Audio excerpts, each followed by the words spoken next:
Méditation du 11 juillet, la splendeur parmi la cendre. Pour accorder à ceux de Sion qui sont dans le deuil, pour leur donner de la splendeur au lieu de cendre, une huile de joie au lieu du deuil, un vêtement de louange au lieu d'un esprit abattu, afin qu'on les appelle térébintes de la justice, plantation de l'Éternel pour servir à sa splendeur. Ésaïe 61, le verset 3. Lors d'un voyage d'affaires, Jennifer Christie a été attaquée et violée par un homme qui l'avait suivie jusqu'à son hôtel. 3 mois plus tard, alors qu'elle travaillait sur un bateau de croisière en tant qu'interprète en langue des signes, elle a été atteinte d'une gastro-entérite. Comme son état ne s'améliorait pas avec le traitement habituel, le personnel médical du bateau de croisière lui a demandé de faire un test de grossesse avant de lui prescrire un traitement plus agressif. J'étais tellement préoccupée par la possibilité d'une maladie sexuellement transmissible que je n'avais même pas envisagé une grossesse. Mon mari avait subi une vasectomie quelques années auparavant, mais il y avait les 2 lignes bleues. J'étais enceinte, m'a-t-elle dit lors d'un entretien téléphonique. De retour à la maison, elle a annoncé la nouvelle à son mari et tous deux ont décidé qu'ils aimeraient ce bébé autant que leurs autres enfants. J'ai reçu beaucoup de pression de la part de la communauté médicale et d'amis bien intentionnés pour avorter, mais mon mari et moi avons senti qu'il y avait quelque chose de beau et de lumineux qui émergeait du jour le plus sombre de ma vie.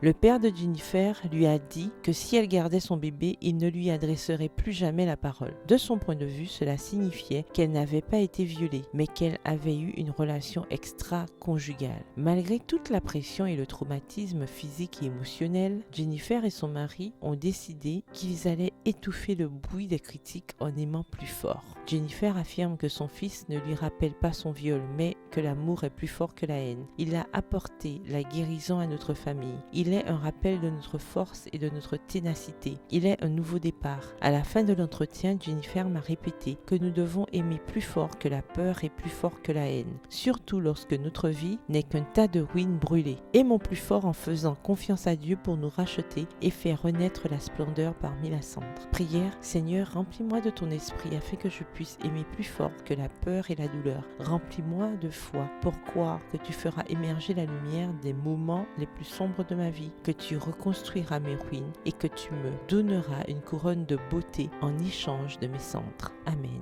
Bonne journée, que l'Éternel vous bénisse.